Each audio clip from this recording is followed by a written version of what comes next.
Well, good morning, everybody. We'll do this event here to the background noises of comfort and progress.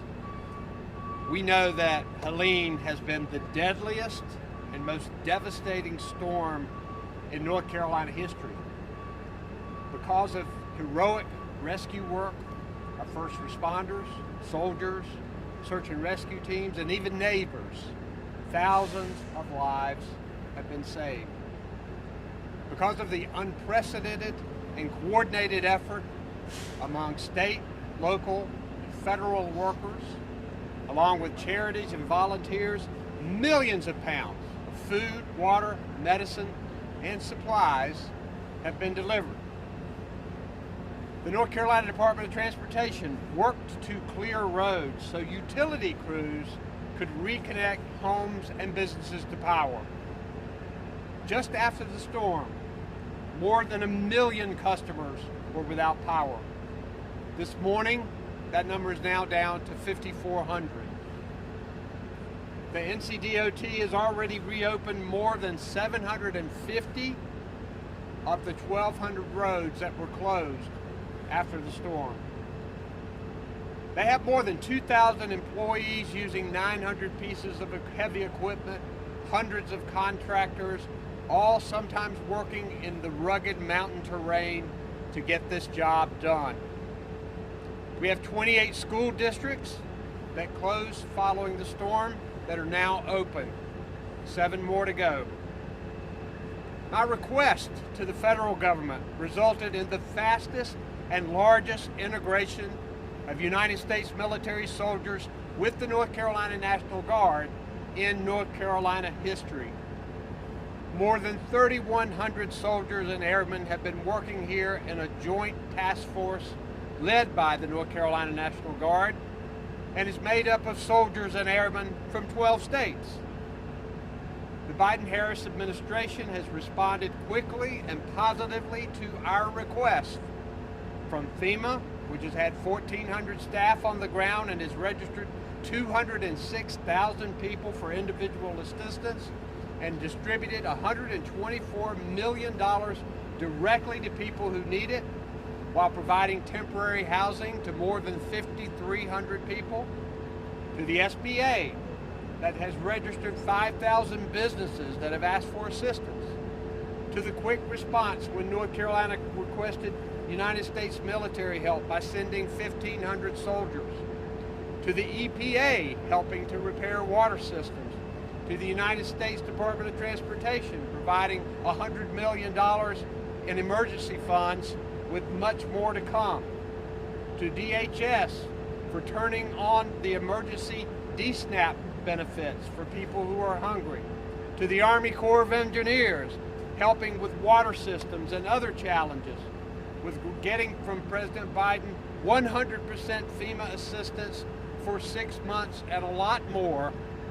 The federal government has been responsive to our request for help. As for long-term recovery, state and local government will be all in, along with the federal government. It's critical that Western North Carolina fully recover and make it more resilient and stronger as it recovers. This will take billions of dollars and years of bipartisan focus from everyone working together to make it happen. From new roads and bridges, to public buildings, to water supplies, to people's homes. We need Western North Carolina to recover. One thing we can all agree on is that the beauty, the vitality, and the economy of the North Carolina mountains must be fully restored. And it will. Already, businesses have opened in areas that have been made safe. Tourism is important here, and we've got to encourage it in places that are ready for it. Together, Western North Carolina will recover. But here in Western North Carolina, we don't need the election process to hurt recovery efforts. I've signed a bipartisan bill that increases opportunities to vote in Western North Carolina with county boards given more flexibility and people being able to bring absentee ballots to early voting sites, people will have their opportunity to have their voices heard. But deliberate disinformation and misinformation that has been condemned by a bipartisan coalition of local, state, and federal North Carolina officials needs to stop. It hurts the very people we are all trying to help. It discourages and makes people fearful of signing up for help. It enables scam artists, and it hurts the morale of government officials, first responders, and soldiers who are on the ground trying to help. Donald Trump is coming to Asheville today. I'm asking that he not share lies or misinformation while he is here. I have talked with many of the survivors and many of the people who are helping over the last 3 weeks. Many survivors of this storm lost everything. They want help and they want the truth. We should work together to give them both. Storm recovery cannot be partisan. To truly help people, we must check party politics at the door and get this job done. Got a lot of people here who are working together, from the city of Asheville to the state of North Carolina to the federal government to the National Guard. And now I want to introduce the administrator of FEMA, who has been with me on the ground most every day since this storm hit, Deanne Criswell. Deanne? Thank you, Governor. Thank you for your leadership and your continued partnership. From the beginning of this disaster, as the Governor mentioned, even before it made landfall, we've been working side by side with the Governor and his team. From our teams that were embedded in the Emergency Operations Center before the storm hit, being able to deploy search and rescue teams on the ground, saving lives, to our disaster survivor assistance teams that are here now going door to door. We will continue, Governor, to be with you every step of the way during this recovery. We know that recovery can be complicated, but when we have a strong partnership like we have here with local, state, federal, nonprofit partners, it is doable. And I've seen firsthand over the last few weeks with the Governor that these communities are resilient and they will rebuild even stronger than before. To date, we've provided over $4.3 billion in funding to help people across all states impacted by Hurricane Helene, with $1.4 billion here in North Carolina's response and early recovery efforts. And that includes about $130 million directly to the people that have been impacted by the storm. These numbers will only continue to rise over the coming weeks. Nearly 6,000 people have checked into FEMA's hotel program, allowing them a safe and warm place to stay while they also recover. And we have over 400 disaster survivor assistance members in communities providing support in 14 disaster recovery centers to help people register for assistance and get all of the funding that they are eligible for and they deserve. Governor, as I have told you from the earliest forecast of this storm, when the impacts were possible, FEMA will be here to support you, your state and your communities in the response as well as in the recovery. And as you have said many times in the last several weeks, this was an unprecedented event and it requires an unprecedented response and recovery. And what I have learned traveling with the Governor over these past few weeks, as well as from past recoveries across the nation, is that they work best when the community doesn't just have a seat at the table, but they have a leading role in the recovery itself. And that's why today, what we are launching is a new initiative and a new commitment to be hiring community liaisons in the impacted counties. We know that so many people have temporarily lost their jobs. We know that others just want to be able to give back. And we want to help keep people in these communities while they recover. So these new community liaisons are going to work alongside us at FEMA to make sure that they are the local voice, the trusted voice in their community, and that they can share with us the local considerations and the concerns so we can include them as part of this recovery. They're going to be embedded in every county, working directly with county administrators, mayors, and community leaders, bridging their concerns with our FEMA staff. And these jobs are available for people to apply right now, and we appreciate the media's help in getting the word out.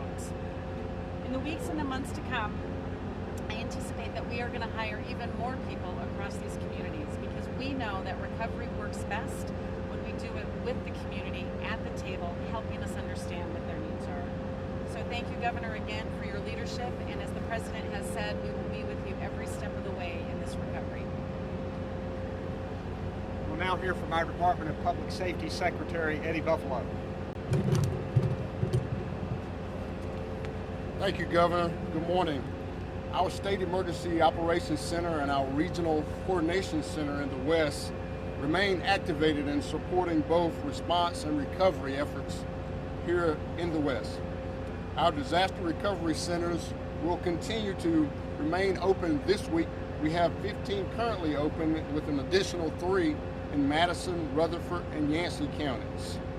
On our communication front, we have made great strides in that area. Currently, there are only one 911 center that is on alternate routing due to critical infrastructure damages. We are looking at approximately 94% of our communication capabilities have been restored across Western North Carolina. The remaining areas require a significant infrastructure reconstruction. On our water system front, there are 25 portable water systems either on partial system or system-wide boil advisory notice. 15 systems need bacteria results to clear the advisory. Additionally, one system, only one, remains without power. 4 are operating on backup power, and 2 systems are out of water, and 2 systems, unfortunately, are closed. There are 224 wastewater treatment facilities in the affected area that are operating under normal operations. Additionally, 27 wastewater treatment plants are partially operational or operating on backup power. 5 have no power. 10 are closed with significant damage. 1 continues to have no access, but we're continuing to work with the National Guard and our Department of Transportation to assist with that access. We want to thank NC Waterborne, FEMA, the Army Corps of Engineers, EPA, and our Department of Environmental Quality in ensuring that we get those systems back in place. We currently have 11 shelters that are operational with 472 occupants and 62 pets. Our mass feeding continues across 14 counties, providing over 450 meals so far. Our comfort stations, such as the one that we're located here today in Asheville, are open here in Asheville, Swannanoa, and Weaversville. Our community care sites remain active and providing medical support in these impacted areas. I want to offer our sincere condolences and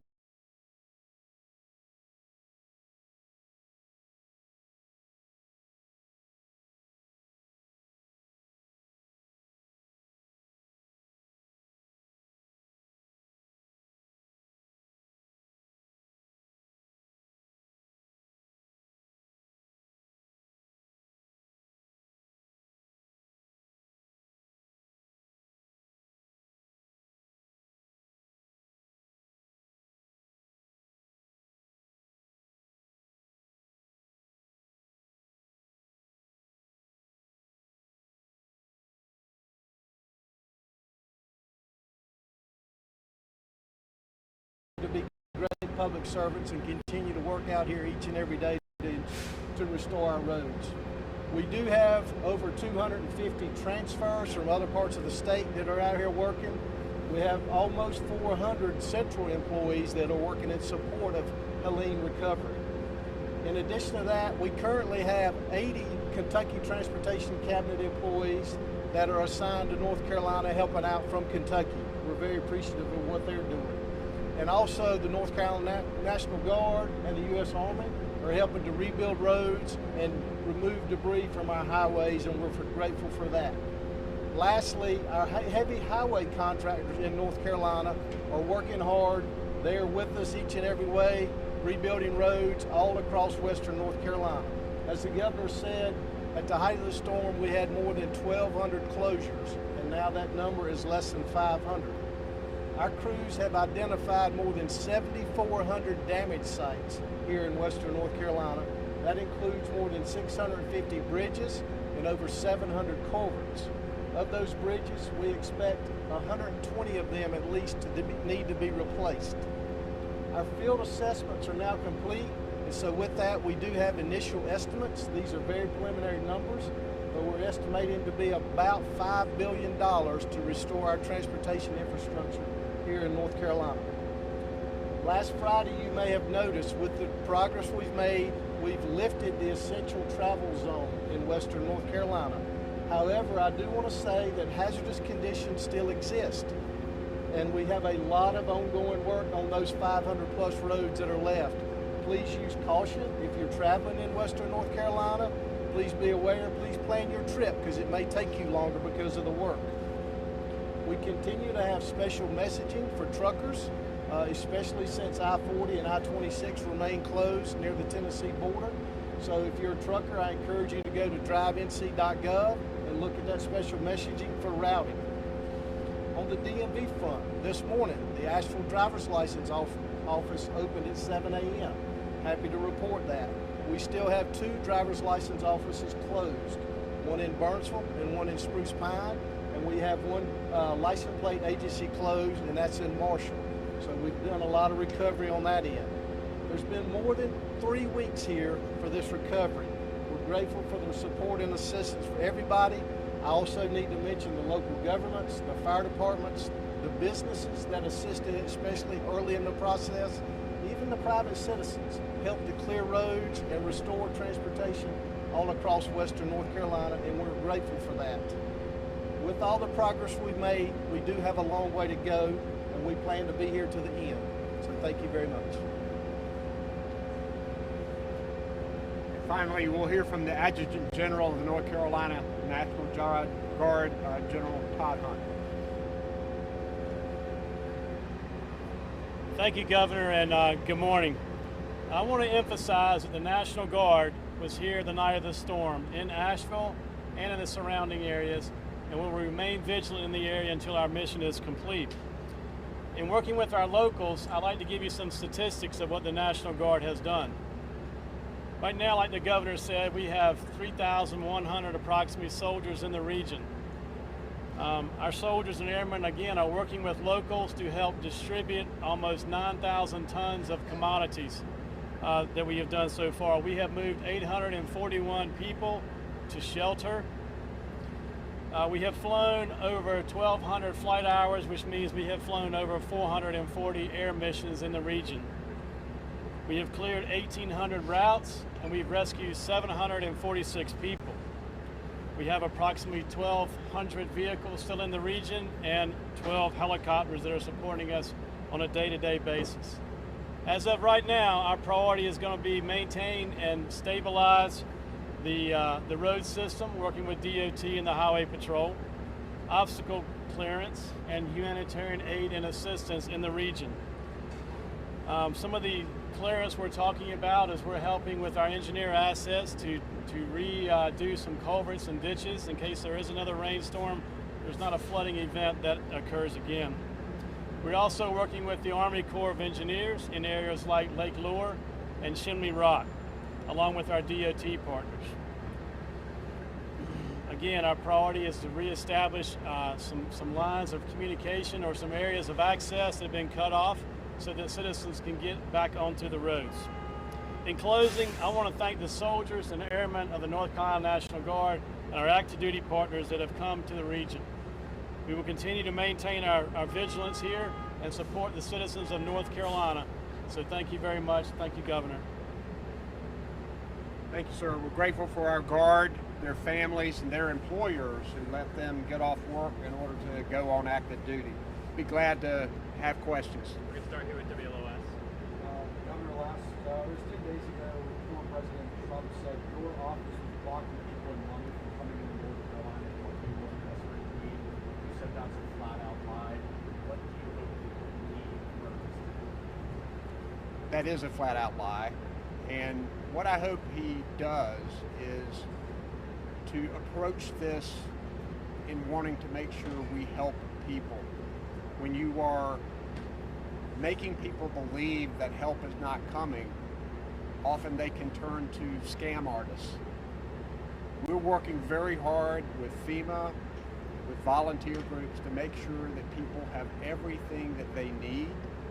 And it's critical that the people of Western North Carolina hear the truth about their opportunities, their recoveries, and their ability to get assistance.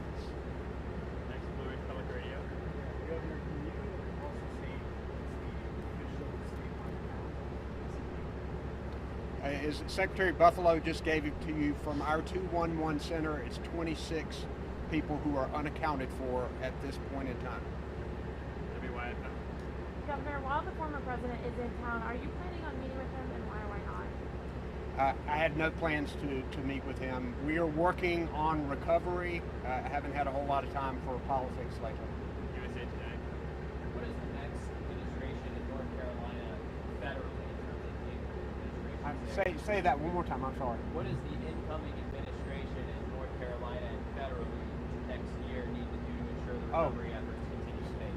So one of the things we're doing is working to build the foundation of recovery for the administrations that are to come and to take office in 2025.